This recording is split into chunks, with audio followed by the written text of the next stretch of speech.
नमस्कार साथियों, आज की इस वीडियो में बात करेंगे एक ऐसे पेशेंट के बारे में जिसका एक्सीडेंट होने के कारण छाती की सारी पसलियां टूट गई। पसलियां टूट जाने से उसमें छाती में ब्लड भर गया, पानी भर गया, पूरा लंग्स इसका दोनों साइड का खराब हो गया और उसकी वजह से ऑक्सीजन लेवल गिर गया। और सुनते हैं पहले। అదే రక్తం ఇట్లా బయటకొచ్చిందని. రక్తం గడ్డగట్టింది లోపలనే అది. ఎప్పుడు ఆయాసం ఉన్నది అప్పుడు. ఓకే చాలానే ఉంది. మా అల్లుడే ఇంకా ఇక్కడ పోదామని తోలుకొచ్చింది సార్.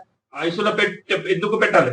ఈ ఎంకల గురించి పేషెంట్ కి ఇబ్బంది చాలా ఉందని పెట్టాలని అన్నారు. ఫస్ట్ మీరు కల్వకుర్తిలో వెళ్ళను కల్వకుర్తి కల్వకుర్తి గవర్నమెంట్ హాస్పిటల్ మళ్ళీ ప్రైవేట్ కి ఎందుకు వెళ్ళను? ఏమైంది? గాయత్రి మెడిసిన్ తీసుకుందాం పోయినా. ఓకే, మెడిసిన్ తీసుకున్నాం. తర్వాత మళ్ళీ ఒక్కటి నుంచి మళ్ళీ మెడిసిన్ తీసుకోనికి పోతే వాళ్ళు సిటీ స్కాన్ చేసి అది కొంచెం నొప్పి ఉంది కదా రైట్ సైడ్ లా, నొప్పి ఉంది కాబట్టి అది దానికోసం ఈ ఎముకలు ఇరిగినాయని వేరే దగ్గరికి రిఫర్ చేసి ఎస్విఎస్కి వచ్చినాం. ఎస్విఎస్ లో ట్రీట్మెంట్ జరిగింది.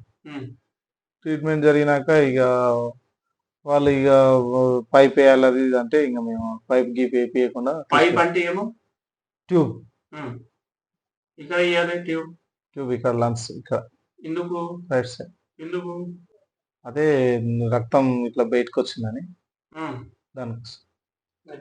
రక్తం గడ్డగట్టింది లోపలనే అది. ఓకే, అక్కడ మీరు తీసుకోలేదు అంటే సర్జరీ వాళ్ళకి చేయలేదు. आपके स्क्रीन पे पेशेंट का सीटी चेस्ट का रिपोर्ट है जिसमें आप देख सकते हैं ये हॉस्पिटल जहां गए थे जहां उन्होंने बोला था कि फेफड़े में पानी भर गया है जिसके लिए फेफड़े में एक नली डालनी पड़ेगी और ऑक्सीजन लेवल गिर रहा है उसके लिए उनको वेंटिलेटर पे ले जाना पड़ेगा, वेंटिलेटर से ऑक्सीजन का सपोर्ट देना पड़ेगा, ऐसा वहां डॉक्टर ने बोला। ये सीटी स्कैन को देख सकते हैं जिसमें सारे रिब्स का फ्रैक्चर लिखा हुआ है क्लियरली। आपके स्क्रीन पे एक फिल्म है जिसमें क्लियर मेंशन हो रहा है कि लंग्स की कितनी बुरी हालत हुई पड़ी है, उसमें हवा बढ़ गया है जिसे निमोथेरस भी बोलते हैं, और ब्लड भी है उसके अंदर जिसमें फ्लूइड पूरा इस एक्सरे में भी क्लियर दिख रहा है। हमने डेली बेसिस पे उसके एक्सरे भी करवाए, ना आईसीडी डाला, यानी कि वो जो आप एक्सरे दिख रहे हैं उसमें सामने दिख रहा है कि आपको कितना ज्यादा फ्लूइड इफ्यूजन हो चुका है। पेशेंट जब सेकंड डे आता है तो थोड़ा चल के आता, अपने पैरों पे चल के आता। देख रहे हैं कितनी बुरी हालत हुई पड़ी है पेशेंट की।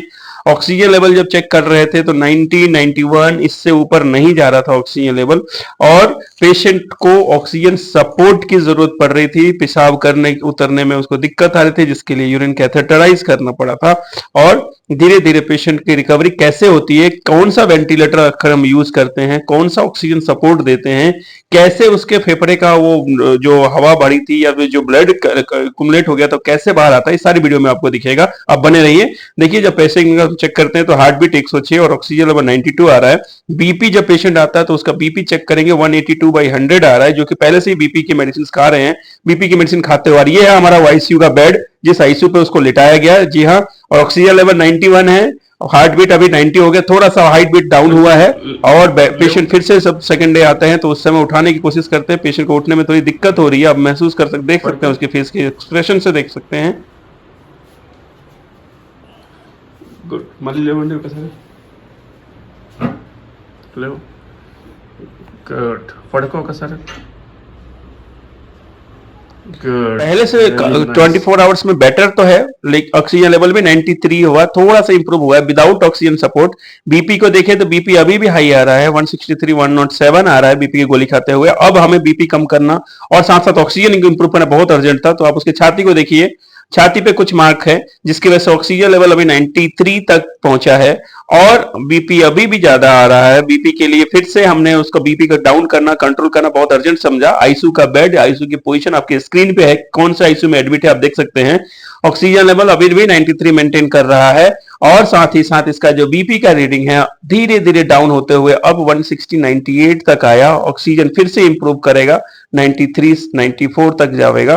बीपी का रीडिंग धीरे धीरे फिर से कम हुआ, 174, 99 पे आया। और अभी तक जब पूरा सेटिस्फैक्टरी रिपोर्ट नहीं आया तब हमने डायरेक्ट इसके अंदर आईसीडी डाल दी। अब देखिए आईसीडी क्या है, जो आपके स्क्रीन पे दिख रहा है वही हमारी आईसीडी है। और आईसीडी डालने की वजह से पेशेंट का जो पेन था उठने बैठने में और जो करवट लेने में वो बेहतर हो गया। सुनते हैं। మూత్రం పైప్ తీసినావా లేదా? తీసినా ఎప్పుడు తీసినావు? రెండు రోజులు కూర్చో కూర్చో కూర్చో మంచి కూర్చో కూర్చో तिंटुनावा पेशेंट का पाइप भी निकल गया। देख रहे कितने फास्ट उठा गया पेशेंट, जो पहले उठने में दिक्कत महसूस कर रहा था, अच्छे से बात कर रहा है। ఇప్పుడు నడవడానికి అప్పుడు చిప్పరుకి నొప్పి ఎట్లా ఉంది? నడవడానికి మంచిగా ఉంది। నేను ఆయాసం ఎట్లా ఉంది? ఆయాసం గీయడం అంతే అంతేనా? ఇప్పుడు మీరు కూర్చుతే हल्का दर्द है वैसा पर्सन बता रहा है, पहले से बेस्ट है लेकिन बेटर है पहले से काफी बेटर ఉంది। नहीं ఉంది కిందికి దిగండి మళ్ళీ కిందికి దిగండి కొంచెం। पेशेंट को उतर के चलने के लिए कहा हमने, उतर के चल भी पाए हैं अपने आप। सारी पट्टी निकल चुकी है, आप देख पा रहे हैं, कोई पट्टी नहीं है इनके हाथों पैरों में, कोई इंजेक्शन नहीं, कोई पेन किलर नहीं। पेशेंट काफी रिक्वेस्ट कर रहा था एक पेन किलर देने के लिए भी, क्योंकि उनको पता था कि जब तक सुई नहीं लगेगी तब तक उनका इलाज नहीं होगा, ऐसा उनके मन में था। बीपी की रीडिंग बहुत परेशान कर रही थी, क्योंकि ऑक्सीजन लेवल तो ठीक हो गया, पेन भी ठीक हो गया, पेशेंट चलने भी लगा, लेकिन ये बीपी जो है अभी भी अनकंट्रोल्ड हो रहा था। इसलिए अब हमें जरूरत था बहुत इमरजेंसी वाला जो बीपी का इंजेक्शन होता है ना, वो इंजेक्शन देने की। और देखिए हमने इंजेक्शन दे दिया, उनके हाथ में जो इंजेक्शन है वही हमारा इंजेक्शन होता है, पूरा का पूरा वायल हमने पिला दिया उनको।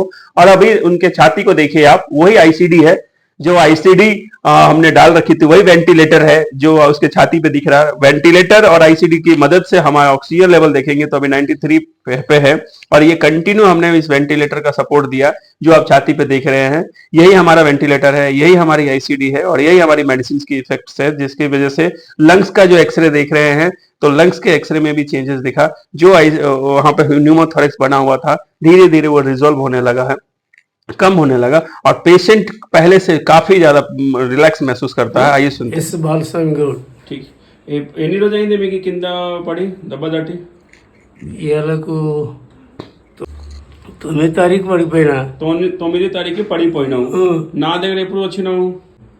ఎన్ని రోజు అయింది టోటల్ ఇక్కడ వచ్చి? 8 రోజులు అయింది। 8 డేస్ అయింది।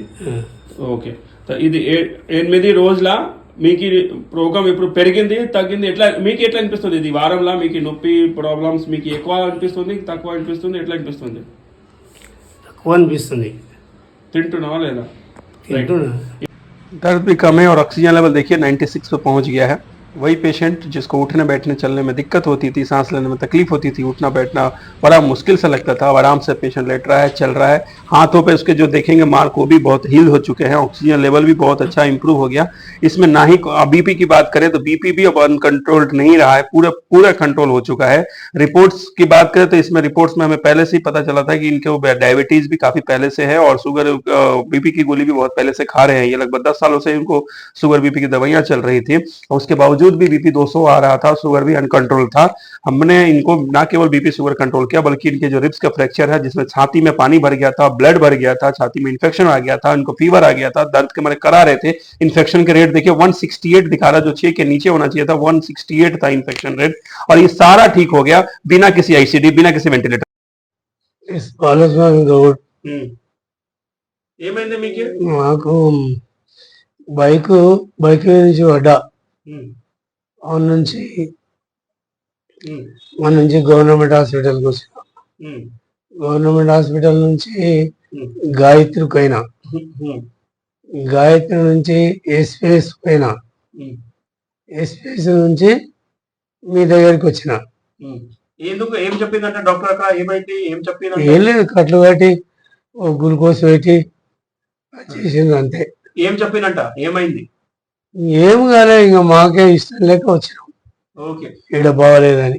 అంటే ఏం బాగలేదు అంట? అక్కడ ఏం జరుగుతుంది? ఎక్కడ ఏం లేదు, ఎక్కడ గ్లూకోజ్ పెడుతున్నారు అది పెడుతుంది అంతేగాని ఇంకేంది। మీకు ఏమై ఇబ్బంది ఉంది అప్పుడు? నాకు ఇబ్బంది ఇబ్బంది బాగున్నది। ఏమేమో? ఎముకలు ఇవన్నీ ఇట్లా ముట్టనీయపోయేది, ముట్టనీయక అంత అవస్థ ఉన్నది। తర్వాత ఇట్లా బాగలేదు అని చెప్పి ఇప్పుడా అప్పుడు వచ్చినప్పుడు నొప్పి ఉంది, కూర్చోనికి పడుకోనికి ఇచ్చిరా లేకపోతే ఇబ్బందా? చాలా కష్టం ఉన్నది అప్పుడు। ఓకే, తర్వాత ఏముంది అప్పుడు? ఆక్సిజన్ లెవెల్ ఎట్లా ఉన్నది? ఆయాసం ఎట్లా ఉన్నది అప్పుడు? ఆయాసం ఉన్నది అప్పుడు। ఓకే, మూత్రంలో పైపు ఉన్నది లేదా అప్పుడు పెట్టినట్ట లేదా? మూత్రంలో పైపు ఉన్నది। ఓకే, పైపు తీసేసినాము, ఇప్పుడు ఆరోగ్యం ఎట్లా ఉంది? బాగుంది. ఇప్పుడు నొప్పి నొప్పికి ఏం లేదు. మీకు బీపీ షుగర్ ముందు ఉన్నది లేదా? ఉన్నది. బీపీ షుగర్ కూడా ఉన్నది మీకు? ఉన్నది. ఎన్ని సంవత్సరాల నుంచి? దాదాపు 20 సంవత్సరాల నుంచి 20 సంవత్సరాల నుంచి ఉంది. ఓకే. ఇప్పుడు నడుస్తున్నావా లేదా? నడుస్తున్నా. ఓకే. పడుకున్నప్పుడు లేచినప్పుడు నొప్పి ఆయాసమా? ఏం లేదు. సరే. అమ్మగారు మీ ఆయనకి ఏమైంది అప్పుడు? అదే సార్ బైక్ నుంచి పడ్డాడు. ఆ? బైక్ నుంచి కింద హాస్పిటల్లో ఉన్నావు అప్పుడు మీరు ఎక్కడ? ఎస్బీఎస్ లో? ఎస్పీఎస్ లో ఉన్నా సార్ నేను. వేరే హాస్పిటల్? వేరే హాస్పిటల్ కు నేను మా అల్లుడు మా బిడ్డ వాళ్ళంతా పోయినా, నేను లేకుండా ఇంటి దగ్గర ఉన్నా సార్. ఓకే. హాస్పిటల్ డాక్టర్స్ ఏం చెప్పినంట? డాక్టర్స్ ఇంకా ఐసీలో పెట్టాలన్నారు. ఐసీయూలా? ఎందుకు? ఈ నొప్పి ఇదే ఎంకాల నొప్పి గురించి. ఓకే. ఐసీయూలో ఎందుకు పెట్టమని చెప్పిన? మళ్ళీ ఏం చేసినావు?